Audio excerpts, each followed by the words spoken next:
స్టార్లకు strategy, కొత్త వాళ్ళకు ధైర్యం, నిర్ణయాలు గట్టిగా, లెక్కలు క్లియర్గా ఉండే నిర్మాత. అల్లు ఫ్యామిలీకి ఆత్మ, గీత ఆర్ట్స్కు బలమైన గుండె. మీరెవరో గెస్ట్ చేసే ఉంటారు, నన్ అదర్ దెన్ బన్నీవాస్ గారు. ఈ వారం 10 టీవీ వీకెండ్ పాడ్కాస్ట్లో మనతో పాటు గెస్ట్గా ఉన్నారు బన్నీవాస్ గారు. సో గ్లాడ్ మిమ్మల్ని కలవటం. సార్ గీతార్స్ నాకు గుండి సార్, నేను గీతార్స్ గుండి కాదు. ఈవెందో సార్, ఈవెందో కానీ గీత ఆర్ట్స్ అంటే సరే, అల్లు అరవింద్ గారు, అల్లు రామలింగయ్య గారు, అల్లు ఫ్యామిలీ, వాటితో పాటు వన్ ఆఫ్ ద పిల్లర్గా బన్నీవాస్ కూడా ఉన్నారు.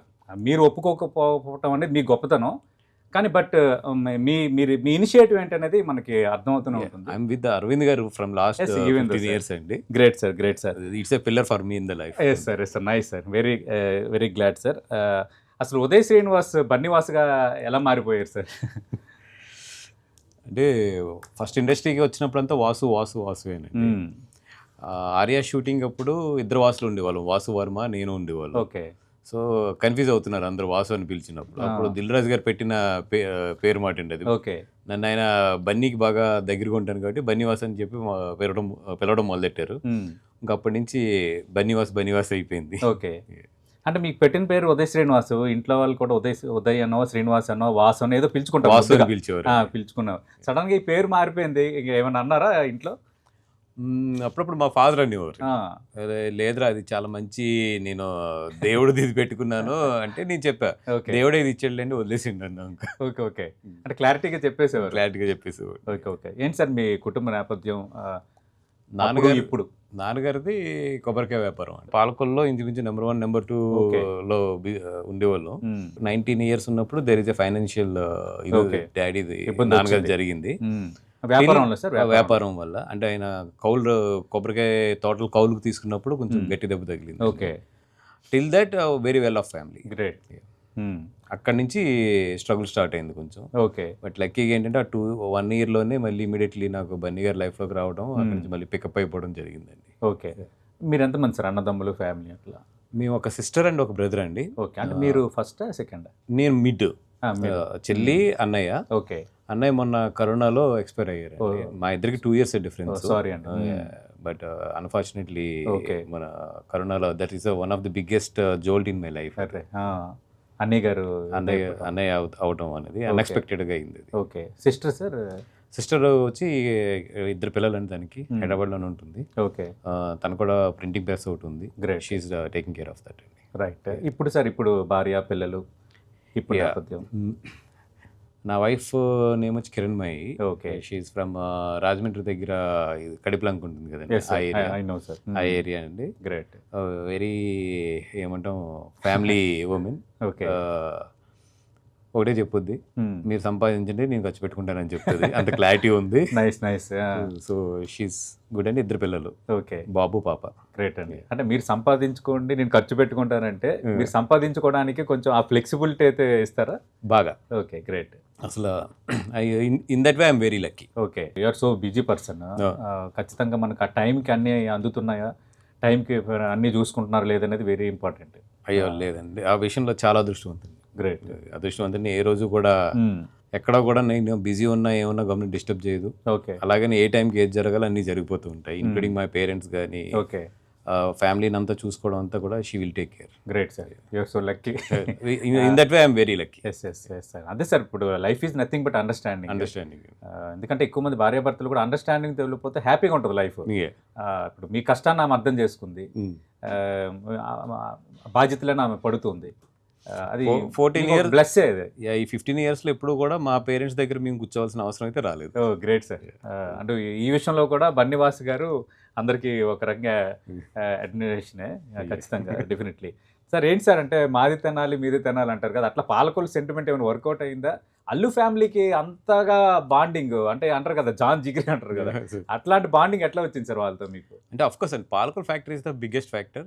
ఎందుకంటే ఇప్పుడు పలానా వాళ్ళ అబ్బాయి లేదా పలానా ఏరియా మన ఊరు అనేది ఎప్పుడు ఉంటుంది కదండి. That is one of the major factor. Okay. Apart from that Aravind గారి దగ్గరికి ఏంటంటే నేను ఒక చిన్న యానిమేషన్ పని మీద రావడం జరిగింది. జరిగింది. అక్కడి నుంచి ఏంటంటే అరవింద్ గారు పెద్ద అబ్బాయి నాకు బాగా ఫ్రెండ్ ఫస్ట్. ఓకే. నా వంశీ అని ఇంకో ఫ్రెండ్ ఉండేవాడు, తన ద్వారా నాకు బాగా ఫ్రెండ్. ఓకే. బాబీ అనుకుంటా. బాబీ నాకు బాగా ఫ్రెండ్. ఓకే. బాబీ ద్వారా మారుతి, నేను, మీ అందరం యానిమేటర్స్ అనమాట. ఓకే. అదే మారుతి గారు యానిమేటరు. ఆయన 2D యానిమేటర్, నేను 3D యానిమేటర్. ఓకే. బన్నీ గారేమో మళ్ళీ మారుతి గారికి పరిచయం ఓకే. యానిమేషన్ లో. అట్లాగే బ్యాచ్ అంతా కలిసాము. ఓకే. కలిసినప్పుడు బాబీ అడిగాడు మాట, నువ్వు అక్కడెక్కడ ఎందుకు చేయడం, వచ్చేసా మేము చూసుకుంటామని. వచ్చేసాం. ఇంకా అక్కడి నుంచి అప్పుడే కరెక్ట్గా చెప్పాను కదా, 20 years అప్పుడు ఫైనాన్షియల్ స్ట్రగుల్ కూడా ఉంది. Great sir. సో ఇంకా వీళ్ళ దగ్గరికి రావడం, అక్కడి నుంచి రామలింగయ్య గారు వీళ్ళందరూ పాలకులు అవ్వడం వల్ల కనెక్ట్ అవ్వడం, అక్కడి నుంచి వాళ్ళ ఫ్యామిలీలో మెంబర్ కింద వెళ్ళిపోయింది. అది కూడా గ్రేట్నెస్ సార్. అంటే మన ఊరు పిల్లోడు మనం కొంచెం ఎంకరేజ్ చేద్దాం అనుకోవడం కూడా గ్రేట్నెస్. లేదండి, అది అరవింద్ గారి దగ్గర చాలా బాగుంటుంది. అంటే ఊరనే కాదు, ఎస్కేఎన్ అవ్వచ్చు, ధీరాజ్ అవ్వచ్చు. అవును, వీళ్ళందరూ డిఫరెంట్ పాకెట్స్ నుంచి వచ్చాము. టాలెంట్ ఉన్న చోట అయితే మాత్రం అరవింద్ గారు వీడు గుడ్ అనుకుంటే మాత్రం ఆయన చాలా బాగా సపోర్ట్ చేస్తారు. Great sir. ఓకే. వ్యూవర్స్ మీకు అర్థమవుతుంది కదా, యానిమేషన్ ఖచ్చితంగా చేయండి. మారుతి గారి లాగా, బన్నీవాస్ గారి లాగా ఇండస్ట్రీలో ఒక లెవెల్కి వెళ్తారు. ఎందుకంటే ఇద్దరు కూడా యానిమేషన్ నుంచి కష్టపడ్డారు, వాళ్ళ టాలెంట్కి తగ్గ అవకాశాలు వచ్చాయి. మెట్టు మెట్టు పేర్చుకుంటూ ఇప్పుడు ఆ స్థాయికి వాళ్ళు చేరుకున్నారు. ఖచ్చితంగా వీళ్ళిద్దరివి ఒక ఇన్స్పైర్డ్ స్టోరీసే. ఎందుకంటే దేనికైనా ఏ లెవెల్లో అది మనం మాట్లాడుకోవాలి సార్. మరి మీ ఫ్రెండ్ మారుతి ఇప్పుడు బిగ్ డైరెక్టర్ అయిపోయారు. నేను అది కూడా అన్నా ఇంటర్వ్యూలో, నాకు అర్థం కాలేదు సార్, మీరు మిడిల్ రేంజ్ డైరెక్టరే ఓపెన్ టు అని అన్నా. నేను ఓపెన్గా చెప్తున్నాను, ఒక మిడిల్ రేంజ్ డైరెక్టరు, ఒక ఏస్ ప్రొడ్యూసరు, ఒక పాన్ ఇండియా స్టార్తో ఒక సినిమా ప్రాజెక్ట్ రావటం అనేది, అంటే ఆయన అన్నాడు రియల్లీ నేను ఒప్పుకుంటున్నానండి అని.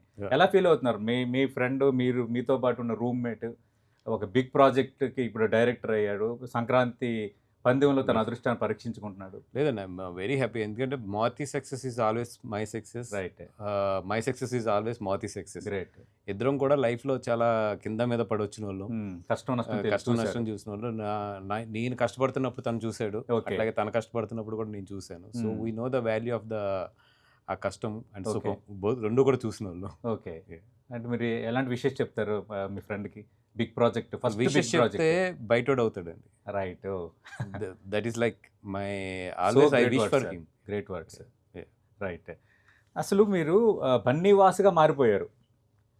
ఇక్కడ బన్నీ, అల్లు అర్జున్కి బన్నీ అనే పిలుచుకుంటారు ముద్దుగా, పిల్లలు కూడా బన్నీ బన్నీ అని అంటారు ఎక్కువ మంది. మీరు ఉదయ్ శ్రీనివాస్ అనే వ్యక్తి వాసుగా మారారు. సరే, ఒక సినిమా వల్ల బన్నీవాసుగా మారినా కూడా మీ ఇద్దరి మధ్య అటాచ్మెంట్ కూడా ఒక కలయిక అనేది మీ పేరు అయిపోయింది. అసలు ఏంటి సార్ అంత బాండింగ్ మీకు అల్లు అర్జున్ గారికి? కరెక్ట్గా చెప్పాలంటేనండి, ఆయన ఇచ్చాడు అది, స్పేస్ ఇవ్వడం, రెండు ఈక్వాలిటీ ఇవ్వడం. నేను వచ్చే టైంకి ఆల్రెడీ ఆయన అరవింద్ గారు అబ్బాయి, చిరంజీవి గారు మేనల్లుడు, ఒక ప్రొఫైల్ ఉంది, వెరీ బిగ్ ప్రొడ్యూసర్. నేను వచ్చినప్పటికీ ఆయన గంగోత్రి స్టార్ట్ అయిపోయింది ఇన్ ఫీల్డ్ అండ్ ఎండింగ్లో ఉన్నాడు ఆయన. ఓకే. గంగోత్రి సూపర్ హిట్ అయింది. అప్పటికి తను ఒక కెరియర్ స్టార్ట్ అయిపోయింది ఆల్మోస్ట్. ఓకే. అంటే కరెక్ట్గా అది గంగోత్రి రిలీజ్ అవ్వక ఒక 3 months ముందు ఎప్పుడో వచ్చింది. ఓకే. బట్ ఏ రోజు కూడా నన్ను ఎక్కడో పాలకొల్లు నుంచి వచ్చాడు లేదంటే కనుక ఓకే అన్నది ఎప్పుడు చూడలే. ఓకే. తనది ఏదైనా సరే నాది కిందే నన్ను ఫీల్ అయ్యేటట్లు చేశాడు. ఇంక్లూడింగ్ అప్పులో తనకున్న కారు. ఫస్ట్ ఏదో ఎక్కడికి ఇద్దరు వెళ్తున్నాం, అంటే నీ కార్ డ్రైవింగ్ వచ్చంటే వచ్చాను. నీకు ఎలా వచ్చు? ఓకే. మా ఇంట్లో 2 కార్లు ఉండి నాకు బై ఇంటర్మీడియట్ నుంచి కూడా కార్ నడపడం వచ్చాను. సో అప్పుడు ఏదో తెలుసుకున్నా కాడి నుంచి ఏ రోజు కూడా నేను ఎక్కడికైనా వెళ్ళాలన్నా కూడా నాకు ఆర్ఎస్కి వెళ్ళిపో అని ఇచ్చేవాడే తప్పితే ఓకే అసలు ఎక్కడికి ఏమైంది కారు అని కూడా అడిగేవాడు కాదు. రైట్. అంత లీనియస్. అంటే హీజ్ లైక్ నన్ను ఒక ఏమంటారు తనతో ఈక్వల్గానే చూసుకున్నాడు ఎక్కడైనా సరే, ఇంట్లో కానీ తన రూమ్ కానీ తన ఇంకా అది ఇది బట్ ఫ్రెండ్ ఇంక తంది నాది అనేది ఏది ఎప్పుడు సపరేట్ చేయలేదు. అవును. అది ఈ రోజుకి కూడా. ఓకే. గ్రేట్. ఇప్పటికీ ఆ బాండింగ్ అలాగే ఉంది. ఈ రోజుకి కూడా ఏది నాది తనది అనేది తన విషయంలో చూడలేదు ఇప్పటి వరకు. అవును.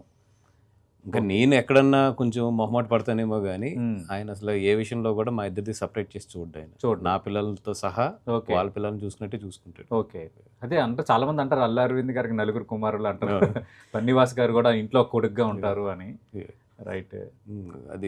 అది నేను నిలబెట్టుకున్నాను అంటాం కన్నా కూడా తను ఇచ్చాడంటే కరెక్ట్ వర్డ్. అంతే సార్. మీరు అన్నట్టుగా ఒక అవకాశం రెండోది ఒక తోడ్పాటు అవి ఇచ్చేటప్పుడు మనలో ఒక ధైర్యం, Yeah. ఆటోమేటిక్గా మనం పనిని సమర్థవంతంగా చేస్తాం. అది మీ విషయంలో అది తెలుస్తుంది. రెండోది ఆ గ్రాటిట్యూడ్ మీకు ఉండడం కూడా గ్రేటే. ఎందుకంటే సారీ టు సే ఇండస్ట్రీలో నేను కొందరిని చూసినప్పుడు అంటే ఒక 2-3 విజయాలు వచ్చేసరికి కొంచెం అది కొంచెం తలకెక్కడం, కొంచెం యాటిట్యూడ్ ప్రదర్శించడం ఇలాంటివి ఉంటాయి కొందరిలో.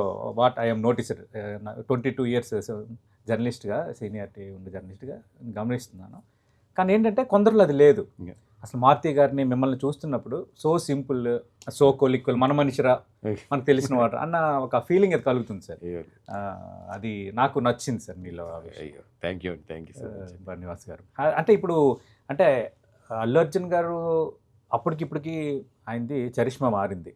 పుష్పకి ముందు అల్లు అర్జున్ ఒక ప్యాటర్న్, పుష్పకి తర్వాత అల్లు అర్జున్ ఒక ప్యాటర్న్. ఆల్ ఇండియా స్టార్ అయిపోయాడు. నార్త్ ఇండియాలో ఆయనకంటే ఒక ఫ్యాన్ బేస్ ఏర్పడిపోయింది. అప్పటికిప్పటికి ఆయన యొక్క ఈ విజయకేతనం చూస్తున్నప్పుడు మీకేమనిపించింది? మీ ముందు కనిపించే బన్నీ ఇప్పుడు ఒక ప్యాన్ ఇండియా స్టార్గా ఎదిగిన బన్నీ అంటే ఎవరు అంటే చెప్తే మేబీ నమ్మరు కూడానండి. ఒక ఇన్సిడెంట్ అంటే నాకు చాలా బాగా గుర్తుండిపోయిన ఇన్సిడెంట్ అది. అంటే నాకు లైఫ్లో ఆయన దగ్గర నుంచి ఇన్స్పైర్ అయిన పెద్ద ఇన్సిడెంట్ అది. చెప్పండి సార్. గ్రేట్. గంగోత్రి ఇద్దరం తిరుమల థియేటర్లో ఆర్టీసీ క్రాస్ రోడ్స్లో చూస్తున్నాము. ఇంటర్వెల్లో ఆయన అప్పుడు క్యాప్ పెట్టుకుంటున్నాడు. ఎవరికి అంటే తెలియక క్యాప్ పెట్టుకుంటున్నాడు. ఇద్దరు క్యాంటీన్ దగ్గర నుంచున్నాం. కామెంట్లు పడతానే ఉన్నాయి. ఓకే. ఈ లుక్స్ మీద అట్ల మీద ఇట్లా. ఓకే. బయటకు వచ్చినప్పటికీ సినిమా బాగుంది కానీ హీరో మీద కామెంట్స్ పడుతూనే ఉన్నాయి. అదేంటి ఆయనకున్న అలవాటు ఏంటంటే బయటకు వస్తున్నప్పుడు అందరు వింటాం ఇదంతా కూడా ఇప్పుడు కూడా ఉంది ఆయనకి. థియేటర్కి వెళ్ళిపోతాడు. ఫీడ్బ్యాక్ థియేటర్కి మొత్తం మాస్క్ ఇప్పుడు కూడా మాస్క్ క్యాప్ పెట్టుకుని వెళ్ళిపోతుంటాడు. స్టిల్ ఈ రోజుకి వెళ్తూ ఉంటాడు ఆయన. మనకు తెలియదు అంతే. వెళ్తూ ఉంటాడు, ఎవరికి కనపడ్డు. బట్ సింగిల్గా వెళ్ళిపోతారు సార్. ఇప్పటికి స్టిల్ సింగిల్గా వెళ్తారు. చాలా మంది చూస్తుంటారు థియేటర్లో. వెళ్తూ ఉంటారు. ఒక్కొక్కసారి ఎవరికి తెలియకుండా జనాలతో పాటు నడుచుకుంటూ ఆ సినిమా అయిపోయిన తర్వాత ఏమంటున్నారు అని చెప్పి వింటూ ఉంటాడు ఆయన. ఆ ఫీడ్బ్యాక్ అంతా ఈ రోజుకి తీసుకుంటుంటాడు. Okay, great. అప్పుడు అట్లాగా మొత్తం జనాలతో పాటు వస్తున్నాము. కామెంట్లు పడుతున్నాయి. కార్ ఎక్కిన తర్వాత హీఈస్ వెరీ సైలెంట్. ఓకే, సరే నాకు అర్థం అవుతుంది నేను బాధపడుతున్నాడు, బట్ సినిమా బాగుంది కానీ కామెంట్స్కి తగిలిని అనేది అర్థం అవుతుంది. నేను ఏదో ఈజ్ చేయడానికి సినిమా బాగుంది సార్ డెఫినెట్గా అంటే, అలా లేదు సార్ నాకు తెలుసు సినిమా చాలా బాగుంది, బాడుతుంది అని చెప్పి, బట్ నేను బాగాలేదు సార్ ఓకే అని నేను సైలెంట్ అయిపోయాను. ఏం మాట్లాడాలో తెలియక సైలెంట్ అయిపోయాను. ఆయన ఇంటి దగ్గరికి ఇక్కడ చెక్ పోస్ట్ దగ్గర ఉండి అక్కడ ఉంటే ఇంటి దగ్గర చెక్ పోస్ట్ దగ్గర ఎక్కడికి వచ్చిన తర్వాత, సార్ ఏదో రోజు మాత్రం ఇండియాలో నేను ద బిగ్గెస్ట్ స్టార్ని అవుతాను. ఓకే, అది గంగోత్రి రిలీజ్ రోజుని చెప్పాడు. ఈ రోజుకి నాకు ఫిక్స్ అయ్యాడు అప్పుడే. ఈ రోజుకి ఏ స్పాట్లో చెప్పాడు, ఎక్కడ చెప్పాడు, ఈ రోజుకి నాకు గుర్తుంది. నేను కొంచెం మరి ఎక్కువ తీసుకుంటున్నాడు ఈయన అనుకున్నాను. అనుకుని లేదు సార్ అనుకున్నాను. కానీ సాధారణంగా అనుకుంటాను అసలు ఆ రోజు నేను కూడా చిన్నపిల్లోనే కదా, నాకన్నా అతను 1 year చిన్న దగ్గర ఉన్నాయి. సో ఏదో కొంచెం బాగా ఉన్నారు అనుకున్నాను. కానీ అలాగే ఏదో అక్కడి నుంచి డెడికేట్ అయిపోయాడు. మొత్తం లైఫ్ అంతా కూడా కింద మీద పడ్డాడు. అన్నీ ఏదో అంటే అదొక దీనికి తపస్సు కింద తీసుకున్నారు. ఇవన్నీ చూస్తూ ఉన్నాను. కానీ ఎప్పుడు రియలైజ్ అయ్యానంటే నేను పుష్ప 2 ఓకే ఫస్ట్ పార్ట్ కూడా నాకు అనిపించలేదు. సెకండ్ పార్ట్ నేను చూస్తున్నాను. చూస్తుంటే ఈయన చీర కట్టుకుని ఆ సాంగ్ ఉంది కదా, అది అప్పుడు ఎందుకో తగిలిందండి. ఓకే, అది రోమాలు అయితే నెక్కబడుచుకున్నాయి సార్. అదే గంగోత్రిలో ఈయన లంగా ఓని వేసుకున్నప్పుడు కామెంట్లు పడ్డాయి. అవును, అదే అల్లు అర్జున్ 20 సంవత్సరాల తర్వాత చీర కట్టుకుని వస్తే థియేటర్ క్లాప్స్ పడ్డాయి. Okay, that is what the journey of a man అనేది. అప్పుడు ఎవరికి అర్థం కాలేదు, నా పక్కన కూర్చున్న వాళ్ళకి. నేను నుంచి క్లాప్స్ కొట్టాను. ఓకే, ఆ నుంచి ఎందుకు క్లాప్స్ కొట్టానో అది I know the meaning of that. Okay, right. అంటే ఏంటి సార్, అంటే ఎప్పుడైనా ఒక సినిమా ఫెయిల్యూర్ గట్ట అయితే కొంచెం పాజిటివ్ తీసుకుంటారు ఆయన?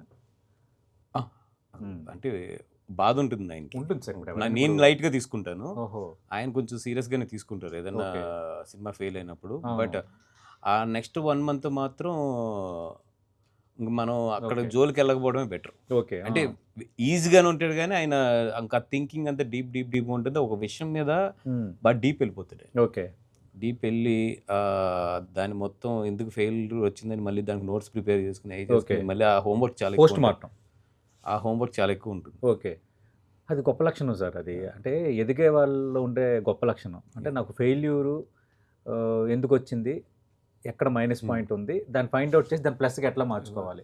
అవన్నీ నోట్స్ బాగా రాసుకుంటాడు ఆయన. అవునా సార్? ఓ అసలు ఈ బన్నీ గారి కోసం తెలియని ఇంట్రెస్టింగ్ ఫ్యాక్ట్స్. ఆయన కొంచెం ఈజీగా ఒక యాక్టరు కొంచెం ఇదిగా ఉంటాడనే కానీ ఇంత ఇంత లేదు, హోంవర్క్ చాలా గట్టిగా ఉంటుంది. Okay okay. ఏంటి సార్ అంటే మరి సినిమా జడ్జిమెంట్స్ లేదంటే సినిమా కథలు వినేటప్పుడు మీరు కూడా ఇన్వాల్వ్ అవుతుంటారా? యా, కథ విన్నప్పుడు డెఫినెట్గా ఉంటాను. ఓకే ఉంటాను, బట్ ఆయన ఏంటంటే నా ఒపీనియన్ తీసుకుంటారు, తర్వాత వాళ్ళ ఫాదర్ ఒపీనియన్ తీసుకుంటారు. అలాగే అరవింద్ గారు ఇంకో 2-3 ఆయనకి బాగా నమ్మకస్తులు ఉన్నారు కథ విషయంలో. ఓకే అందరిది కరెక్ట్ చేసుకుంటారు. కరెక్ట్ చేసుకున్న తర్వాత ఫైనల్ మళ్ళీ ఒకసారి మాతో మాట్లాడతాడు ఆయన, వాళ్ళ డాడీతో కానీ మాతో కానీ, this is what I'm feeling అని. ఇంకా అక్కడి నుంచి ఇంకా ఆయన నచ్చితే ఆయన డైరెక్టర్తో జర్నీలోకి వెళ్ళిపోతారు. వెళ్ళిపోయి before starting of the film ఇంకొకసారి వినిపిస్తారు అంతే. ఓకే. ఇంకా అప్పుడు మాకు నచ్చిందా నచ్చలేదు అని పట్టించుకోవడం. ఓకే. ఇంకా ఆయనకి వన్స్ ఎస్ అనుకుంటే ఇంకా ఎదురుకి వెళ్ళిపోతాడు. రైట్. ఓకే. కానీ పుష్ప విషయంలో మీకు ఎవరిని కన్సిడర్ చేయలేదు, ఆయన ఫిక్స్ అయిపోయాడు అని అన్నారు. అవును, కరెక్టేనా? ఎస్ అండి. పుష్పాది అసలు ఇలా ఉంటుందని సుకుమార్ గారు తర్వాత చెప్పారు తప్పితే, ఆయన అయితే సుకుమార్ గారి నమ్మకం కొలిది ఎదురుకి వెళ్ళిపోయాడు ఆయన. Okay okay. ఆయన మీద పెట్టేసుకున్నాడు, అంతగా నమ్మకం పెట్టేసుకున్నాడు. ఇది సుకుమార్ సినిమా చేస్తాడు అంతే. సుకు అనేది ఏదైతే కాన్సెప్ట్ విన్నారో అది వినేశారు. ఓకే. విన్న తర్వాత అన్ని సినిమాలకు జరిగిన ప్రాసెస్ అయితే దానికి జరగలేదు. ఓకే. జరగకుండా తర్వాత ఎప్పుడు సుకుతో ఫ్రెండ్లీగా ఉన్నప్పుడు సుకు చిన్నగా చెప్పిందే తప్పితే, అవును, పార్ట్ 1కి తర్వాత before 1 month of the release చూపించారు. ఓకే. అదే తప్పితే దాన్ని పెద్ద డిస్కషన్ కానీ ఇది కానీ లేదు. కానీ ఆయన నమ్మకం ఎందుకు ఆ నమ్మకాన్ని ఆయన పెట్టుకున్నారు. కానీ బ్లాక్ బస్టర్ అయిపోయి సినిమా చీల్చి చెండాడేసి ఒక రకంగా మన వైపు భాషలో చెప్పుకోవాలనుకుంటే ఎరగదీసిందిరా అంటాం కదా. ఏంద్ర బొమ్మ ఎరగదీసిందిరా అంటాం. అలా అయితే సినిమా దద్దరిల్లింది, థియేటర్లు దద్దరిల్లే అంటారు. వాళ్ళిద్దరు కెమిస్ట్రీ అంతే సార్, మీరు అన్నట్టు వాళ్ళిద్దరు కెమిస్ట్రీ, వాళ్ళిద్దరికి ఒకరి మీద ఉన్న లవ్ నమ్మకం అంతే అంతే. అవునవును. మరి ఇంకా త్రివిక్రమ్ గారు అల్లు అర్జున్ గారు బాండింగ్ కూడా కొంత మంచి సక్సెస్లు ఇచ్చారు. మళ్ళీ తర్వాత ఒక కాంబినేషన్ అన్నారు కదా సార్ లేటెస్ట్గా, అది మరేంటి, అది ముందుకు ఉన్నట్ట లేనట్టే సార్? అది రైట్ టైం వచ్చినప్పుడు ఇద్దరు చెప్తారండి. అదే సార్, అంటే కొంచెం ఇండస్ట్రీలో డిఫరెంట్ టాక్ ఉంది. కొత్త ప్రాజెక్ట్ వల్ల బన్నీ దాన్ని వద్దన్నారు అని అట్లా. లేదు, let us wait for some time, let them come back. Okay okay, definitely sir. అంటే మీరు ఎప్పుడైనా ఈ కథ వద్దు అని ఎప్పుడైనా అన్నారా? ఈ సినిమా చేయొద్దు బన్నీ, ఇది మనకి వర్కౌట్ కాదని ఎప్పుడైనా అట్లా అన్నారా? ఏదైనా సందర్భం ఉందా అలాగా? లేదు, 99% మా ఇద్దరిది ఒకటే సింక్ ఉంటుంది. ఓకే. ఒకవేళ అట్లాగా ఏదైనా నచ్చకపోతే ఇద్దరికి నచ్చదు, నచ్చితే ఏదైనా చిన్న డిబేట్స్ ఉంటాయి తప్పితే okay extreme north and south ఉండదు. ఓకే.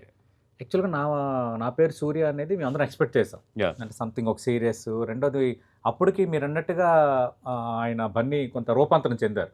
మంచి బాడీ, కొంచెం స్ట్రాంగ్గా మనిషి కనిపించడం, సీరియస్ లుక్, అవన్నీ కొంచెం కనిపించాయి. ఎందుకంటే మనం చూస్తే బోయపాటి శ్రీని గారి సినిమా వచ్చిన తర్వాత సరైనోడు వచ్చిన తర్వాత కొంచెం ఆ కండలు, కొంచెం హడావుడి అంతా ఆయనలో ఒక మాస్ అపీల్ హెవీగా వచ్చేసింది. ఎక్కడ సార్ ఆ విషయంలో ఎక్కడ అయింది? అంటే ప్రేక్షకులు రిసీవ్ చేసుకోవడంలో రాంగా, నా పేరు సూర్య విషయంలో మీ జడ్జిమెంట్ రాంగా? ఒక్కొక్క హీరో మీద ఏంటంటే కొన్ని ఎక్స్పెక్టేషన్స్ ఉండేయండి. నా పేరు సూర్య వచ్చి వెరీ జెన్యున్గా అటెంప్ట్ అది డైరెక్టర్. అంటే అప్పటి వరకు ఉన్న హంగామా, అప్పటి వరకు ఉన్న ఇవన్నీ తీసి ఒక జెన్యున్గా ఒక కథ చెప్పడానికి అతను ఒక నేరేషన్ స్టైల్ ఒకటి ఎంచుకున్నాడు. దాంట్లో ఏంటంటే చిన్న పాయింట్స్, ఇప్పుడు అతను ఏదైతే హానెస్ట్గా నమ్మాడో ఆ క్యారెక్టర్లోని, అది ఏంటంటే జనరల్గా హీరోని కొన్నిట్లో జనాలు ఒక్కొక్క దుక్కున యాక్సెప్ట్ చేయరు. అవును, అట్లా 2-3 పాయింట్స్ రివర్స్ అయినాయి దాంట్లో. ఓకే. అది కథ వింటున్నప్పుడు ఆ రిస్క్ ఉందని తెలుసు, బట్ డైరెక్టర్ గారు కానీ అందరం కానీ అనుకున్నది ఏంటంటే, but when we are telling genuinely maybe people will connect అనుకున్నాం, అది కనెక్ట్ అవ్వలేదు. Okay, right. మీరు బన్నీని ఎంతగా ప్రేమిస్తారు, మనం చూసాం పుష్ప 2 వివాదం అవ్వటం, ఆ టైంలో ఎలా అనిపించింది మీకు? ఇట్స్ వన్ ఆఫ్ ది అంటే అన్ఎక్స్పెక్టెడ్ ఇదండి. నేను అక్కడ లేను, అప్పుడు దూరంగా వేరే చోట ఎక్కడ ఉన్నాను నేను. అది unexpected incident. But as a friend very close to Bunny garu, I can tell only one thing, he did whatever best he can do. Okay, అదైతే చేశారు. అది ఇంకా ఎవరన్నా ఏమైనా కామెంట్లు చేసినా ఏం చేసినా కూడా అవును, నాకు తెలుసు తను ఏం చేశాడు అనేది. Okay, he did for in his best way. అవును, రైట్. అదే ఇప్పుడు సోషల్ మీడియా వచ్చిన తర్వాత అంటారు కదా, దేర్ ఆర్ లాట్ ఆఫ్ నాలుగుకి అడ్డు అదుపు లేదు అంటారు కదా. అప్పుడు ఇంకా అల్లు అర్జున్ యాటిట్యూడ్ మారిపోయింది, ఆయన విజయాలు వచ్చేసరికి యాటిట్యూడ్ పెరిగిపోయింది, ఇలాంటి రకరకాల కామెంట్స్ ఆ టైంలో. ఇన్సిడెంట్ అనేది మన చేతుల్లో లేదండి. అవునవును, అది ఎవరు ఎక్స్పెక్ట్ చేయరు. నిజంగా ఎక్స్పెక్ట్ చేస్తే ఎవరు అవును, దాన్ని అక్కడ వరకు అడ్మిట్ చేయరు, అవును, అక్కడ వరకు తీసుకురారు కూడా. సిచ్యువేషన్స్ ఎక్స్పెక్ట్ చేయని సిచ్యువేషన్ అది. అవును. బట్ సిచ్యువేషన్ తర్వాత what ever he can do, he did it in his best. Cinema ఇండస్ట్రీలో ఎవరికి అడగని కొన్ని ప్రశ్నలు మీకు నేను అడగగలను. ఎందుకు అడగగలను అంటే, మీరు ఒక ప్రొడ్యూసరు, మీరు ఒక ఎగ్జిబిటర్, మీరు ఒక డిస్ట్రిబ్యూటర్. అంటే సినిమాకి సంబంధించి 24 క్రాఫ్ట్స్ ఒక ఎత్తు, సినిమాకి సంబంధించి ఒక సినిమా పూర్తవుతున్నప్పుడు, పూర్తయిన తర్వాత జరిగే ప్రక్రియలో కీలకమైన విభాగాలకు సంబంధించి మీరు లీడ్ చేసిన వ్యక్తి, లీడ్ చేస్తున్న వ్యక్తి. ఏంటి సార్ అంటే ఇప్పుడు ఈ సినిమాలు బడ్జెట్లు పెరిగిపోతున్నాయి, మళ్ళీ ఘోరమైన ఫ్లాప్లు కూడా తగులుతున్నాయి. ఒకవైపు ఓటీటీ, ఒకవైపు ఈ పైరసీ, ఇవన్నీ కూడా ఒక రకంగా పట్టి పీడిస్తున్నాయి. బయట ప్రేక్షకులకేమో సినిమా వాళ్ళు బాగా డబ్బులు తీసేసుకుంటారు, టికెట్ల రేట్లు పెంచేస్తారు, లేదంటే హీరోలు రెమ్యునరేషన్లు తీసుకుంటారు, ఇలాంటి డిస్కషన్ ఉంది. సినిమా పరంగా మీరు మంచి చేసినా, ఏది చేసినా కూడా ఎందుకు ఒక లార్జర్ సెన్స్లో ఒక రకమైన చిన్న నెగిటివ్ సెన్స్ కొందరిలో అది వస్తూ ఉంటుంది. అంటే ఏం చెప్తారు సార్? అంటే ఇప్పుడు ఈ సినిమాలు ఫ్లాప్ అవుతున్నాయి కదా, ఎక్కువగా నష్టపోతుంది ఎవరు సార్, నిర్మాతల, హీరోల? అంటే ఫైనాన్షియల్గా నష్టపోయేదైతే ఇప్పుడు నిర్మాతనే, అది 100%. ఓకే. ఒక సినిమా ఫ్లాప్ అయింది అంటే గట్టిగా నష్టపోయేది ఎప్పుడు కూడా నిర్మాతే. ఎస్పెషల్లీ ఇప్పుడు టాప్ హీరోస్తో చేసినప్పుడు ఎంతో కొంత సేఫ్టీ ఉంటుంది. ఓకే. టాప్ హీరోలు ఈ 5, 6 తీసేస్తే తర్వాత ఏదైనా సినిమా ఫ్లాప్ అయితే మాత్రం ఈ రోజుల్లో మాత్రం గట్టిగా తగులుతుంది దెబ్బ. ఓకే. నిర్మాతకి గోబు విడిపోతుంది. Okay. So highest risk in the film is producer always. Okay. తర్వాత ఇప్పుడు అంటే హీరోలది అంటే ఇట్స్ ఏ డిబేట్ అండి. ఇప్పుడు ఒక వ్యక్తి మీద 1000 కోట్ల బిజినెస్ అవుతున్నప్పుడు 3 సంవత్సరాలు ఒక వ్యక్తి ఒక ప్రాజెక్ట్కి డెడికేట్ అయిపోతుంటే, ఒకసారి 4 సంవత్సరాలు పట్టిన రోజులు కూడా ఉన్నాయి. డెడికేట్ అయిపోతున్నప్పుడు దాంట్లో 20% తన బిజినెస్లో 25% తీసుకుంటే అందరూ ఏంటంటే ఎంత తీసేసుకున్నారు అంటున్నారు కానీ బట్ ఎన్ని సంవత్సరాలు కదా. అవును, right. How many years period అంటే ఇప్పుడు మీకు సింపుల్ క్యాలిక్యులేషన్ చెప్తాను. ఇప్పుడు సోకాళ్ళు ఒక హీరో 200 కోట్లు తీసుకున్నారు. Okay. It's a period of 4 years. Okay. లేదా 3 years అనుకోండి. ఆ లెక్కలో 4 years అండి ఇక్కడ నుంచి సినిమా రిలీజ్ అవుతానికి. అవును. అంటే ఇయర్కి ఎంతకు వచ్చింది ఆయనకి? 50 కోట్లకి. అవును. ఈ 50 కోట్లో వాళ్ళు 40% ఇన్కమ్ ట్యాక్స్ కడతారు. 40%. ఓకే. వాళ్ళకి ఫ్లాట్ పర్సెంట్ మీద 40% కడితే 200 కోట్ల మీద ఎంత వాళ్ళు ఇన్కమ్ ట్యాక్స్ కడుతున్నారు? నియర్లీ 80 కోట్లు వెళ్ళిపోయింది. 80 కోట్లు వెళ్ళిపోతుంది ఫస్ట్. సో మిగిలింది 120 కోట్లు. ఓకే. 120 కోట్లని 3 సంవత్సరాలు డివైడ్ చేస్తే 40 కోట్లు. ఇప్పుడు యాక్టర్ అన్నప్పుడు నెలకి ఎంత ఖర్చు ఉంటుంది అనుకున్నారు? అవును, మెయింటెనెన్స్ చేయాలి, మెయింటెనెన్స్ కానీ ఈ కానీ అసలు మామూలు జనాలకి హీరోకి అసలు మీరు ఊహించలేరు కూడా ఖర్చులు. వాళ్ళు మెయింటైన్ చేసుకోవడానికి అన్నిటికి. ఓకే. సో అంటే మామూలుగా సార్ అంటే ప్రేక్షకులు డౌట్, ఒక సాధారణ హీరోకి పెద్ద హీరోకి ఎంత ఉంటుంది సార్ ఒక డేలో మెయింటెనెన్స్ ఖర్చు? అంటే షూటింగ్ ఉన్నప్పుడు, మామూలుగా లేనప్పుడు కూడా. అంటే ఏది కాదన్నా సరే మినిమం పెద్ద అంటే నేను కరెక్ట్గా లెక్కలు చెప్పలేను. లేదు, నో ఇష్యూ సార్, దగ్గరికి చెప్పండి సార్. సుమారు ఒక మినిమం ఒక రేంజ్ హీరో అయితే మాత్రం సంవత్సరానికి వాళ్ళకి ఒక 6 to 7 crores ఖర్చు లేకుండా వెళ్ళలేరు. ఓకే. పెద్ద హీరోలకు అయితే మినిమం 20-25 పైన అవుతుంది మెయింటెనెన్స్కి. ఓకే. ఎందుకంటే మీరు ఊహించకూడా ఊహించలేరండి. ఫిట్నెస్ మెయింటెనెన్స్ వాళ్ళు ఇప్పుడు ఫిట్నెస్ ట్రైనర్స్ వచ్చి మినిమం 15 లక్షలు 16 లక్షలు ఉంటారు వాళ్ళకి మంత్కి శాలరీ. పర్ మంత్ శాలరీ నేను చెప్పి. ఎందుకంటే ఆ రేంజ్ వాళ్ళని మాల్ వాళ్ళు ఉంటారు కదండి, చేయించుకోవచ్చు కదా. అట్లా ఉండదండి. ఎందుకంటే వాళ్ళది ఒక చిన్న రిబ్బు పెట్టినా మొత్తం అక్కడ షూటింగ్లు మొత్తం ఎగిరిపోతాయి. చాలా హైలీ ప్రొఫెషనల్స్ తెచ్చుకుంటారు. అవును. ఓకే. సో ఇవన్నీ కూడా ఏంటంటే నేను చెప్తే అతిశయక్తి కింద ఉంటుంది కానీ మళ్ళీ కింద కామెంట్లు పడతా ఉంటాయి కానీ we know the pain of that side also. లేదు సార్ ఇప్పుడు కామెంట్స్ రావడం అనేది మనం అది అంటారు కదా, టేకెన్ ఫర్ గ్రాంటెడ్ అని. అంటే వర్షం వస్తే వరద వస్తుంది అనేది ఎంతగా నిజం. ఒకటి జరిగేటప్పుడు వస్తుంది. మీరు ఆ రోజు అన్నారు ఏం పీక్కుంటారా అని అన్నారు. అది కరెక్ట్ వర్డ్. నో అదేంటంటే అది కరెక్ట్ వర్డే. ఎందుకంటే మీరు ఓపెన్గా చెప్పాల్సింది చెప్పేశారు. ఏంటి అన్నట్టు చెప్పేశారు. ఎందుకంటే ఒక టైంకి ఒక ఎక్స్ట్రీమ్కి వచ్చేటప్పుడు మనం దానికోసం ఆలోచిస్తే మీరు వెళ్తున్న మార్గం, మీరు వెళ్తున్న ఆ సక్సెస్ పాత్, మీరు వెళ్తున్న చాలా టిపికల్ పాత్. ఎందుకంటే డబ్బులతో వ్యవహారం. నిర్మాత అంటే ₹1 పెడితే ₹1 రాకపోతే మీకు నష్టమే కదా. అలాంటప్పుడు మీరు నేను ఆ డైలాగ్ నేను అంటే ఏం ఇష్టపడ్డాను లేదండి సార్. హియర్ నేను ఏంటంటే నేను కూడా అందరిలాగా లేదు అది తీసుకుంటున్నారంటే నన్ను పొగుడుతారు కింద, బట్ ఐ అవును. Want to tell the truth. Truth, ఇటు అవును. సైడ్ కూడా తెలుసు కాబట్టి అవును.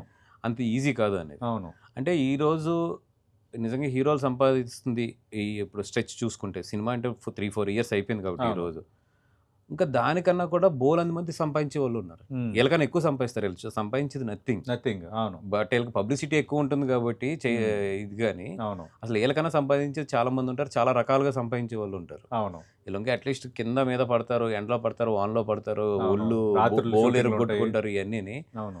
ఎవరన్నా అలా కామెంట్ చేస్తున్నప్పుడు నాకు ఒకటి అనిపిస్తుంది అండి, ఒక్కసారి వచ్చి ఒక ఫైట్ రోప్ పెట్టుకుని ఒక ఫైట్ వెళ్ళంటారు బాబు. వెళ్ళండి. అవును. అంటే ఏంటంటే ఇక్కడ సినిమాలు ఫ్లాప్ అయ్యేటప్పుడు నిర్మాత నష్టపోతున్నాడు, హీరోలు రెమ్యునరేషన్ తగ్గించుకోరు అన్నది కొందరు కామెంట్. లేదండి, నాకు తెలిసి ఏదైతే టాప్ 5-6-7 పీపుల్ ఉన్నారో అందరూ కూడా సినిమా ఫ్లాప్ అయినప్పుడు ఎంతో కొంత కోఆపరేట్ చేస్తారు. ఇప్పుడు కొంతమంది సిచ్యువేషన్స్ ఉంటాయి, అంటే నేను చెప్తున్నా కదండి, కొంతమంది కొన్ని సిచ్యువేషన్స్లో చేయలేకపోవచ్చు, బట్ మ్యాక్సిమం కరెక్ట్గా వాళ్ళకి ఇన్ఫర్మేషన్ కానీ కరెక్ట్గా డీల్ చేస్తే మాత్రం ఓకే చాలా సందర్భాల్లో చాలామంది హీరోలు వెనక్కిచ్చారు. అది అందరికీ తెలిసిన విషయం ఇండస్ట్రీలో. Okay great. అంటే ఓకే రెమ్యునరేషన్లో కొంత వెనక్కి ఇచ్చేసారు. బాగా ఫ్లాప్ అయిన రోజున ప్రతి హీరో కూడా ఏదో ఒక సందర్భంలో వెనక్కిచ్చింది ఉంది. ఓకే ఓకే అలా అల్లు అర్జున్ గారి అలాంటి సందర్భం ఇప్పుడు వరకు రాలేదు. అంటే మీరు అన్నట్టు కొంత ప్రాఫిట్ ఆల్మోస్ట్ ఎప్పుడు కూడా ప్రొడ్యూసర్ కంఫర్ట్గానే ఉన్నాడు. ఓకే బెస్ట్ ప్రాజెక్ట్స్ పరంగానే ఇప్పుడు వరకు అలాంటి సిచ్యువేషన్ రాలేదు, thanks to the God. Right sir.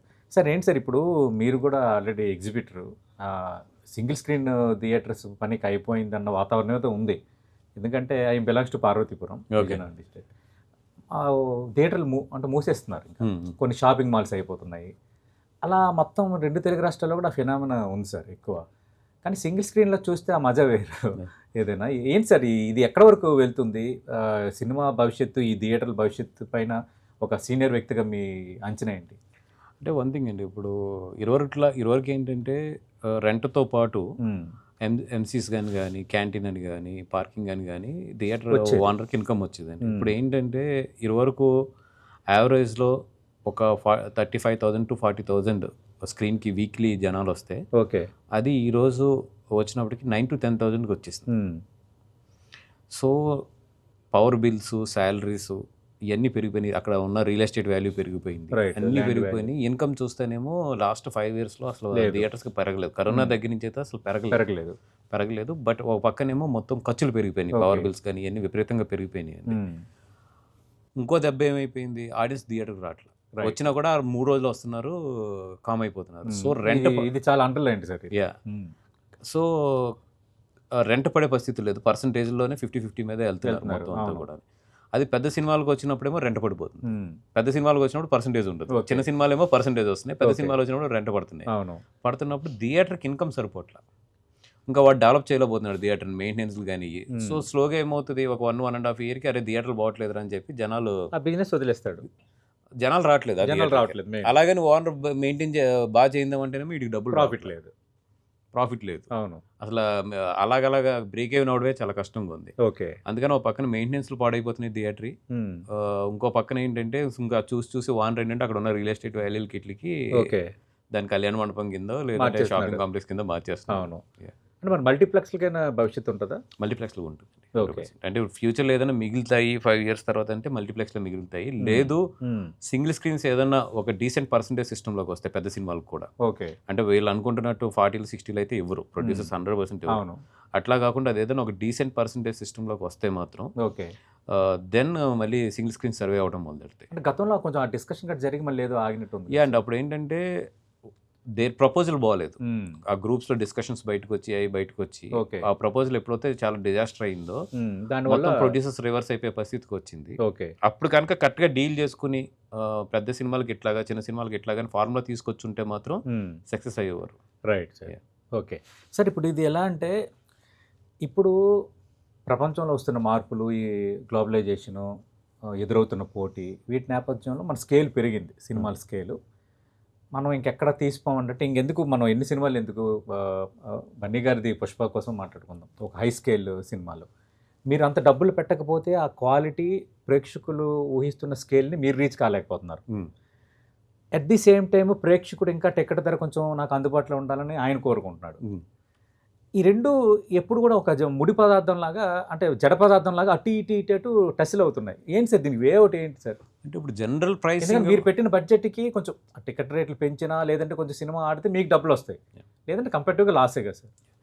అంటే ఇక్కడ ఏమైపోయిందంటేనంటే ఇప్పుడు ప్రొడ్యూసర్స్ ఎట్లా ఆలోచిస్తున్నారంటే ఇప్పుడు సినిమా గోయర్స్ అంటే సినిమా బాగున్నా బాగోపోయినా ఏమున్నా ఫస్ట్ 3 days సినిమా గోయర్స్ వస్తారు. ఓకే, సినిమా సినిమా గోయర్స్ నుంచి లాగేద్దాం అనేదేమో ప్రొడ్యూసర్స్ ఆలోచిస్తున్నారు. ఓహో, ఎందుకంటే వీళ్ళు కంపల్సరీ వస్తారు కదా. అవును. సినిమా గోయర్స్ ఏమంటున్నారంటే మేము ఏదో సినిమా మీద ఇష్టపడి వస్తుంటే మా మీద బాధేస్తున్నారు ఏంటి అంటున్నారు. కరెక్ట్. ప్రొడ్యూసర్ ప్రాబ్లం ఏంటంటే మీరు తప్పితే ఎవరు థియేటర్ రావట్లేదని ఇది ఇతని ప్రాబ్లం. అవును. సో ఇక్కడ ఏం చేయాలంటే ఫుట్ఫాల్ పెంచుకోవాలి. ఓకే, ఫుట్ఫాల్ పెంచుకున్న రోజున ప్రొడ్యూసర్కి ఒక లీవేజ్ ఉంటుంది. ఓకే, అంటే లైక్ ఇంతమంది ఆడియన్స్ వస్తున్నారు కాబట్టి ఆ రోజు ఇతను ఫస్ట్ 3 daysలోనో 4 daysలోనో లాగేయాలనే కంగారు అయితే, ఫస్ట్ వీక్లో లాగేయాలన్న కంగారు అయితే ఇతనికి ఉండదు. ఇదివరకు అట్లా ఉండేది సిస్టమ్. ఉండేది. ఓకే, ఇప్పుడు ఎప్పుడైతే జనం తగ్గుతున్నారో తగ్గిన జనం పెంచి బ్రేక్ ఇన్ అవుతానికి చూస్తున్నారు. ఓకే, అక్కడ ఈ రేట్లు కానీ ఇవన్నీనండి. సెకండ్ థింగ్ ఏంటంటే జనాలు కూడా ఇప్పుడు 600 కోట్లు అయిన సినిమాకి, ఓకే, అంటే ఈరోజు రెమ్యునేషన్లు తీసేసాను పక్కన, ప్రొడక్షన్గా చూసుకున్నా కూడా 300-400 కోట్లు టచ్ అయిపోతుంది. అవును. ఇది సినిమా మొత్తం అంటే పెద్ద సినిమాల గురించి మాట్లాడుతారు. 300 కోట్లు అనేది ఈరోజు ఇలా టచ్ అవుతుంది. అవును, సింపుల్గా టచ్ అవుతుంది. దానికి కూడా ఇప్పుడు ఇంకా స్టిల్ 99 రూపీస్ మీద మాకు చూపించండి అంటే ఎవరు చూపించలేరు. అవును. అలాగని చెప్పి ఇప్పుడు నిజంగా మేము 100 కోట్లు 110-120 కోట్లు కూడా సినిమాలు తీయట్లేదంటే తీస్తున్నారు, కానీ క్వాలిటీ ఏం మాత్రం ఇంటర్నేషనల్ క్వాలిటీతో చూస్తుంటే ఏ మాత్రం రీచ్ అవ్వట్లేదు. అవును. సో వీళ్ళు 99 రూపాయలకి పెద్ద సినిమాలను అడుగుతాము కరెక్ట్ కాదు. అలాగని చెప్పి వీళ్ళు మరీ 600-700 పెట్టేయడం కూడా కరెక్ట్ కాదు. ఓకే, సమ్వేర్ ఎక్కడో అది మంచి బ్యాలెన్స్ రావాలి. అది ప్రొడ్యూసర్స్ కూడా ఏంటంటే వాకిన్ పెంచుకుని ఓకే రేట్ తగ్గించుకునేటట్లు చూడాలి. వీళ్ళు కూడా మరీ 100 రూపాయలకి ఎక్స్పెక్ట్ చేయకూడదు ఆ సినిమా. ఓకే, అంటే మరి దీన్ని బట్టి ఏం చెప్తారు సార్? ఇప్పుడున్న పరిస్థితుల్లో చిన్న సినిమాలు బెటరా, అంటే ఒక 200 కోట్లు ఒక సినిమా మీద పెట్టే బదులు ఆ 200 కోట్లతో ఒక 10 చిన్న సినిమాలు తీసి అదృష్టాన్ని పరీక్షించుకోవడం బెటరా? అంటే పెద్ద సినిమా అంటే తీసే సత్తా ఉండగలగాలండి. ఇప్పుడు నా దగ్గర 50 కోట్లు పెట్టుకుని నేను 200 కోట్లు రిస్క్ అయితే చేయకూడదు. రైట్. అంటే నాకు ఒక 50 కోట్లు పోయినా కూడా పర్వాలేదు అనుకున్నప్పుడు 200 కోట్లు ముట్టుకోవాలి. అర్థమైంది. ఉన్నదే 50 కోట్లు ముందుగా ప్రిపేర్ అవ్వాలి ఒక సినిమా తీసేటప్పుడు. ఉన్నదే 50 కోట్లు అన్నప్పుడు it's better to go for the small films. మనం సినిమాని 3 కోట్లు 4 కోట్లలో కూడా తీయచ్చు. బట్ ఏంటంటే ఆ క్వాలిటీ వేరేగా ఉంటుంది, దాని కాస్టింగ్ వేరేగా ఉంటుంది, ఇవన్నీ ఉంటుంది. అప్పుడు కథను నమ్ముకునే వాళ్ళు కాస్టింగ్ని క్వాలిటీని కాదు. Like little hearts. అవును సార్. ఏంటి సార్ అంటే లిటిల్ హార్ట్స్ అంటే ఏ లెవెల్ వచ్చేసారు అంటే ప్రాఫిట్స్, అంటే మీరు పెట్టిందంతా పర్సెంటేజ్ పరంగా చూసుకుంటే బెస్ట్గా? అంటే దాంట్లో చాలా ఉన్నాయండి లిటిల్ హార్ట్స్లో. It's a huge hit film. అవును. అది మేము చేసిన రిస్క్ ఏంటంటే total publicity risk is ours.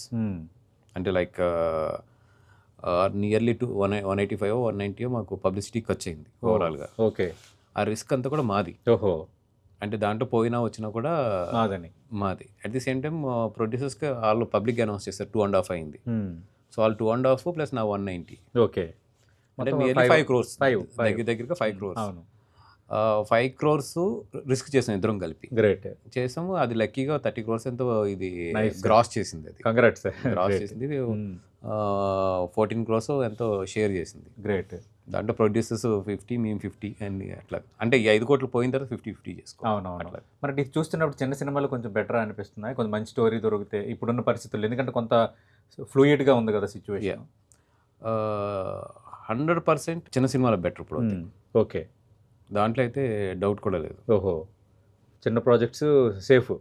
అంటే ఇప్పుడు మన ఓపిక బట్టి చెప్పాను కదండి, నాకు పర్లేదు ఒక 50 కోట్లు పోయినా పర్వాలేదు అనుకునే సత్తా ఉంటే పెద్ద ప్రాజెక్టులకు వెళ్ళొచ్చు. ఓకే. అక్కడ సేఫ్ ఉన్నది. ఓకే.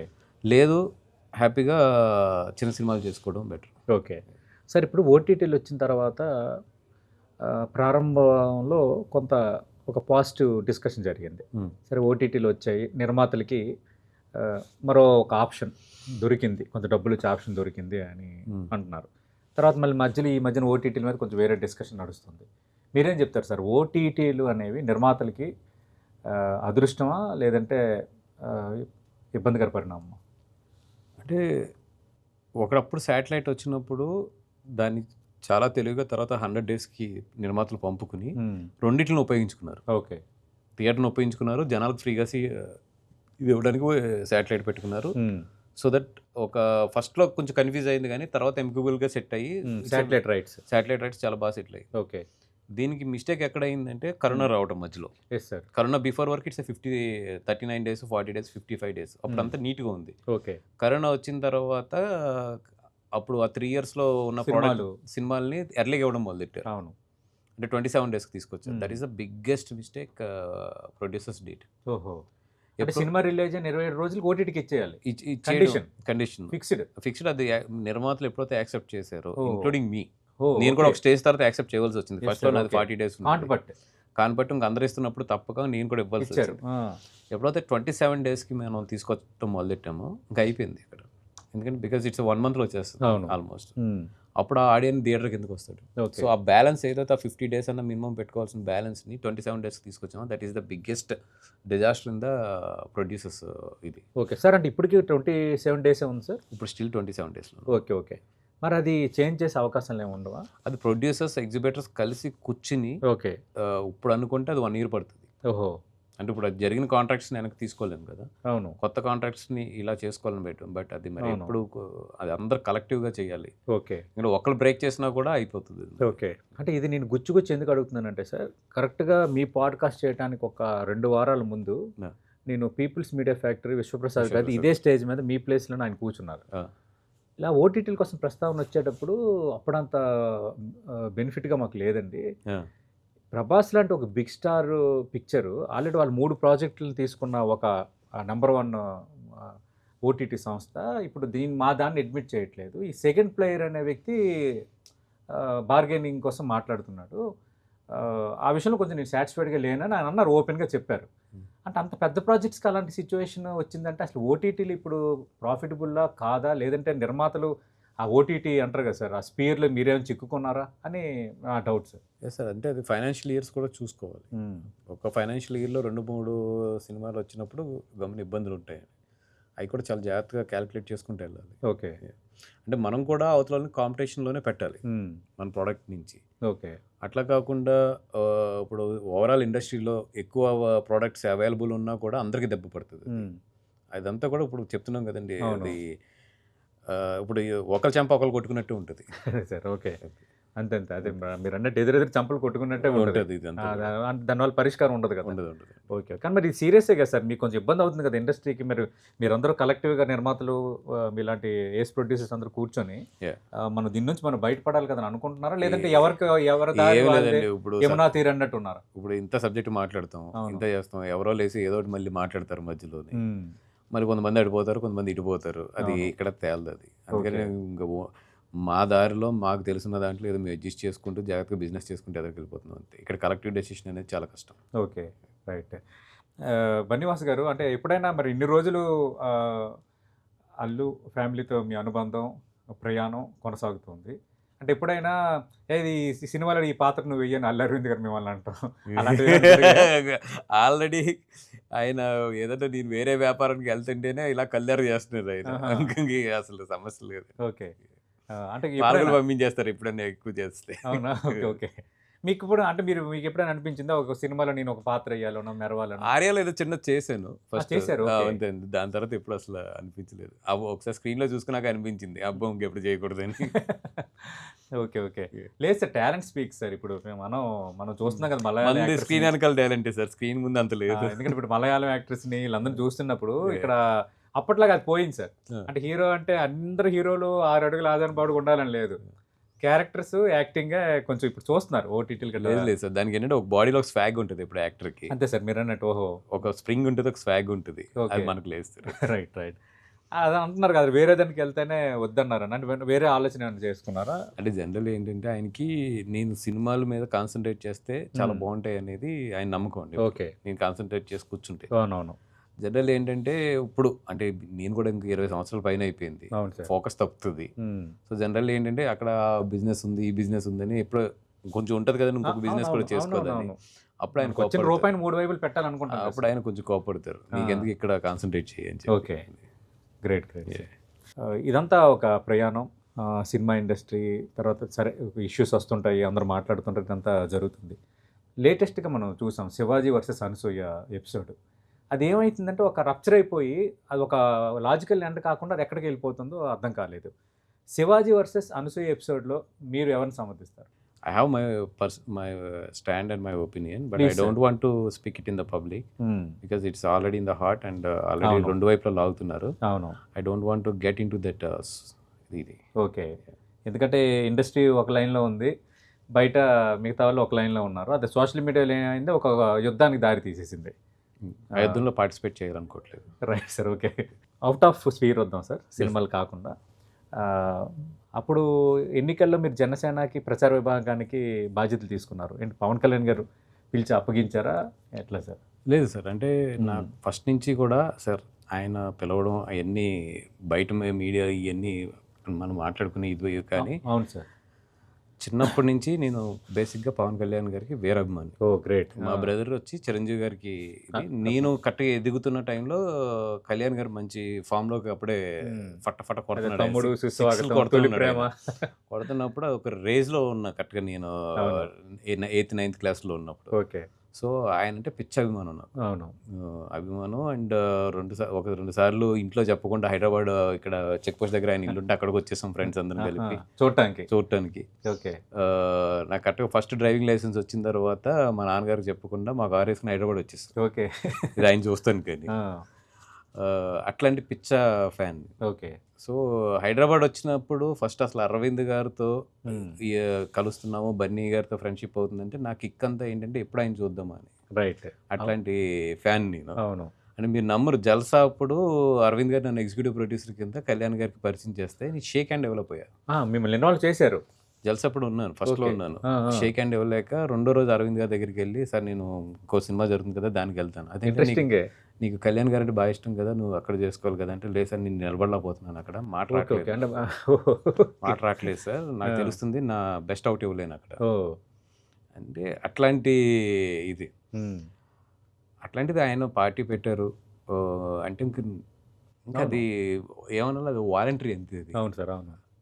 ఆయన కూడా ఏంటంటే నేను ఉంటాను బోల్డ్ సార్లు, ఆయన ఏదైనా చిన్న చిన్న విషయాలు నన్ను తిట్టిన సందర్భాలు ఉన్నాయి, ఇవన్నీ ఉన్నాయి. ఉన్నా కూడా ఏ రోజు కూడా నేను పార్టీ నిధులు కానీ ఆయన ఎంత తిట్టినా మళ్ళీ మొన్నడీలు కనిపించేవాడిని. సో ఆయన కూడా తెలుసు, ఓకే ఈ మనోడు నా విషయంలో ఎంత ఓపెన్గా ఉంటాడు అని. సో ఒక రోజు పిలిచి, నీకు మీడియా అంటే బాగా కొంచెం అన్నిట్లోనే ఉన్నావు కదా, మీడియా పనులు చూడు అని చెప్పారు ఆయన. ఓకే. బెస్ట్ నేనేం చేయగలను అదంతా కూడా మీరు తీసుకుని చేశాను. మీకు అది ఆల్రెడీ ఉన్నదే కదా, కొంచెం బాగా సినిమా ప్రమోషన్ అంటే చాలా హై స్కేల్, ఆటోమేటిక్గా అది పార్టీలు గట్రా అప్లై చేస్తే జనాలకు ఒక రకంగా కిక్ ఉంటుంది. దాని బెస్ట్ ఏం ఇవ్వగలను అది చేశాను. ఓకే. మరి సాటిస్ఫై అయ్యారా? తర్వాత ఆయన 100% స్ట్రైక్ రైట్ సాధించారు, డిప్యూటీ సీఎం అయ్యారు, ఎలా అనిపించింది? నాకైతే ఆ రోజు కళ్ళు మూసేసుకున్నాను నేను, ఇది కౌంటింగ్ రోజు. ఎందుకంటే అంతకు ముందు కొన్ని చేదనుభవాలు ఉన్నాయి కదండి, అది నేను పెట్టని దండాలు లేవు, నేను కొట్టనే ఇప్పుడు కూడా ఇంకా చాలా ముక్కులు ఉండిపోయినాయి ఆ విషయంలో. So that is the best moment. ఆ తర్వాత ఒకసారి వెళ్ళి కనిపించిన తర్వాత మళ్ళీ నా పనుల్లోకి నేను వచ్చేసాను. ఓకే. అంటే ఇప్పుడు అంటే జనసేనతో అంటే ఇప్పుడు it is there, but at the same time ఆయన్ని ఎక్కువ డిస్టర్బ్ చేయడం కానీ అది కానీ చేయను. ఏదైనా అవసరం ఉన్నప్పుడు వెళ్తాను, ఓకే, లేదంటే నా పనిలో నేను ఉంటాను. బట్ నేను ఎక్కడున్నా కూడా మనసు అక్కడ ఉంటుంది.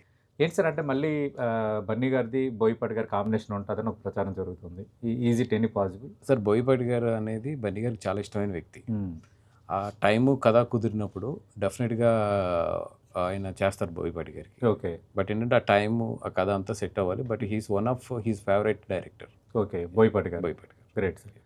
సార్ ఇప్పుడు మీరు ఒక నిర్మాతగా, ఎగ్జిబిటర్గా, ప్రొడ్యూసర్గా ఉన్నారు, డిస్ట్రిబ్యూటర్గా. ఒక ఇది తీరని కళ నాకు అని అలాంటిది ఏమైనా ఉందా లైఫ్లో, ఇండస్ట్రీ పరంగా కానీ మీ పరంగా కానీ? ఇది నాకు నేను అంటే రెండు ఉన్నాయండి. ఇంకా బన్నీ గారితో డైరెక్ట్ ఫిల్మ్ చేయలేదు. మీరు డైరెక్ట్ ప్రొడ్యూసర్ ఇంకా చేయలేదు. ఓహో, అదొకటి. ఏ రోజు కన్నా కళ్యాణ్ గారితో సినిమా చేయాలి. Okay, great. అంతే, ఈ రెండు. ఓకే, బన్నీ గారితో పవన్ కళ్యాణ్తో డైరెక్ట్గా మీరు ప్రొడ్యూసర్గా చేయాలి. నిర్మాత అనే దగ్గర బన్నీ వాసన పడాలి, సింగిల్ కార్డ్ పడాలి. సింగిల్ కార్డ్ పడాలి. ఓకే, ఉంది అట్లా. అదైతే బాగా కోరుకుంది, బట్ అది చూడాలి. అంతే సార్. అంటే ఎట్లా సార్, అంటే హై స్కేల్ మీద ఉంటుందా? ఆ, అంటే మీరు అనుకుంటున్నారు వీళ్ళతో ఎలాంటి స్టోరీ చేయాలి అని అలాగేమైనా ఉందా? ఉందండి, ఉంది. And that will be the ఇంకా బెస్ట్ అంటారు కదా, కెరియర్స్ బెస్ట్, అవును, అది కొట్టాలి అప్పుడైతే. అవును. మరి పవన్ గారు అయితే పాలిటిక్స్లో బిజీ అయ్యి కొంచెం సినిమాలు తగ్గిస్తున్నారు, సెలెక్ట్గానే చేస్తున్నారు. చూద్దామండి, ఇంకా పైన దేవుడు ఏమనుకుంటున్నాడో తెలియదు కదా. అవునవును. సార్, మీరు పవన్ కళ్యాణ్ వీరభిమాని కాబట్టి ఒక ప్రశ్న అడుగుతాను సార్. నేను సినిమాలు చేస్తుంది నాకు నా డబ్బుల కోసమే, ఆ డబ్బులు ప్రజాసేవకు వినియోగించడానికి అని ఆయన ఓపెన్ స్టేట్మెంట్ ఇచ్చారు. గతంలో కూడా కౌలు రైతులకు ఆయన సొంత డబ్బులు ఆయన ఇచ్చారు. ఈ స్టేట్మెంట్ని, ఆయన ఈ వ్యక్తిత్వంపై మీ కామెంట్ ఏంటి? అంటే నాకు కొంచెం ఇంటర్నల్గా తెలుసు కాబట్టి ఏ రోజు కూడా ఆయన డబ్బు నిలుపుకునే వ్యక్తి అయితే కాదు. ఓకే. అదైతే నేను ఒకటి క్లారిటీగా చెప్పగలను. ఆయన దగ్గర డబ్బు నిలుస్తుందా నిలవదా అనేది అయితే మాత్రం నేను క్లారిటీగా చెప్పగలను. ఆయన డబ్బు నిలుపుకుని దాచుకునే వ్యక్తి అయితే కాదు. అట్ ద సేమ్ టైం డబ్బులు అవసరం కూడా. ఓకే. అవసరము, ఎంత ఉంచుకోవాలి, ఎంత జనాలకు పంచాలనేది మాత్రం he has a very clear. And మా అందరికీ తెలుసు ఇండస్ట్రీలో. రైట్. ఆయన సినిమా కష్టాల్లో ఉన్నప్పుడు కానీ, లేదంటే కనుక ఆయన రెమ్యునేషన్ ఎలాగ ఆయనకి ఎంత ఉపయోగపడుతుంది, జనాలకి ఎంత ఉపయోగపడుతుంది అనేది ఇండస్ట్రీలో కానీ, ఆయన కొంచెం పర్సనల్గా ఆయనతో ఉండే వాళ్ళందరికీ అది తెలిసిన విషయమే. జనాలకు కానీ 100% ఇంకో వ్యక్తి ఎవరు కూడా సొంత డబ్బుని అంత తునప్రాయంగా అయితే మాత్రం వదలలేడు. అదైతే నేను చెప్పగలను. Right. Great sir. Correct observation మీరు చేసినట్టే అనిపిస్తుంది. డెఫినెట్లీ. సార్, మన పాడ్కాస్ట్ ముగించే ముందు మీ నెక్స్ట్ ప్రాజెక్ట్స్ ఏంటి సార్? అంటే చిన్న ప్రాజెక్ట్సా, ఇంకా వేరే దగ్గర ఏమైనా కో ప్రొడ్యూసర్స్గా అటాచ్ అవుతున్నారా? అండి, అంటే ఇప్పుడు రాక్లైన్ గారు నేను కలిపి ఒక ప్రాజెక్ట్ అనుకుంటున్నాం. రాక్లైన్ వెంకటేష్ గారు అది అనుకుంటున్నాం. దట్ ఈస్ ఆన్ ద ఇదండి. అట్లాగే నాగ చైతన్య గారితో ఒక కథ ఓకే అయ్యి ఉంది. అది కూడా తొందరలోనే దాని డీటెయిల్స్ ఇస్తాము. అది కాకుండా గీతార్ట్స్ అరవింద్ గారు నేను కలిపి అదే మా ఇప్పుడు జనరల్గా మా ఇద్దరు జర్నీలో ఉండే కాంబినేషన్స్లో ఒక 2 కథలు ఉన్నాయి. ఇవన్నీ కూడా ఒకసారి అరవింద్ గారితో కూర్చొని నేను ప్లాన్ చేసుకోవాలి. ఓకే. ఆయన టైం గురించి waiting. Right. Sir, Allu Aravind గారి కోసం ఒక్క మాటలో చెప్పాలంటే ఏం చెప్తారు సార్? More than a father. Okay. Great. అంటే మిమ్మల్ని అంతగా ఇన్స్పైర్ చేశారు, అకంపెనీ చేశారు. More than a father. Great. మీ బంధం ఇలాగే కొనసాగాలి. బన్నీవాస్ గారు, మీరు మరింత ఉన్నత స్థాయికి వెళ్ళాలి. ఎందుకంటే నా పాలసీ ఏంటంటే, కష్టపడి వచ్చే వాళ్ళకి ఫలితాలు బెస్ట్గా ఉండాలని నేను కోరుకుంటాను సార్. అంటే గోల్డెన్ స్పూన్తో వచ్చే వాళ్ళకంటే, అంటే నేను అనుకుంటా అలాగా. ఎందుకంటే ఇంత కష్టపడి ఇన్ని కష్ట నష్టాలు ఓర్చి ఒక ఊరి నుంచి వచ్చి అన్నీ చూసుకుంటూ ఈ స్థాయికి ఎదగటం అంటే ప్రయాణంలో చాలా ఉంటాయి. మీరు అన్నారు ఒక 1 year స్ట్రగుల్ అయితే ఎవడు నాతో ఉంటాడో తెలిసిందని అన్నారు కదా. అవన్నీ కూడా లైఫ్లో మనకి లెసన్స్. కానీ ఆ లెసన్స్ని మనం థియరీలో మార్చుకొని ప్రాక్టికల్గా మనం చేసుకోవటం అనేది గ్రేట్. అది మీలో కనిపించింది. హెడ్స్ ఆఫ్ బన్నీవాస్ గారు. చాలా థ్యాంక్స్, మాకు టైం ఇచ్చారు వీకెండ్ పాడ్కాస్ట్లో భాగంగా. Wish you all the best. Thank you. అలాగే నూతన సంవత్సర శుభాకాంక్షలు, సంక్రాంతి శుభాకాంక్షలు. సేమ్ టు యూ అండి. రైట్. థ్యాంక్ యూ బన్నీవాస్ గారు. ఇది మనం చూస్తున్నాం ఏజ్ ప్రొడ్యూసర్ బన్నీవాస్ గారితో 10TV వీకెండ్ పాడ్కాస్ట్. ఒక వ్యక్తి కష్టాన్ని నమ్ముకుంటే, ఒక వ్యక్తి తన జీవితం పైన, భవిష్యత్తు పైన నమ్మకం పెట్టుకుంటే, ఒక వ్యక్తి మిగతా వాళ్ళు అతనిపై పెట్టుకున్న నమ్మకాన్ని ఎట్లా నిలబెట్టుకోవాలని తపన పడి ప్రయాణం కొనసాగిస్తే రిజల్ట్ ఎలా ఉంటుందో బన్నీవాస్ గారే ఎగ్జాంపుల్. ఇది 10TV వీకెండ్ పాడ్కాస్ట్.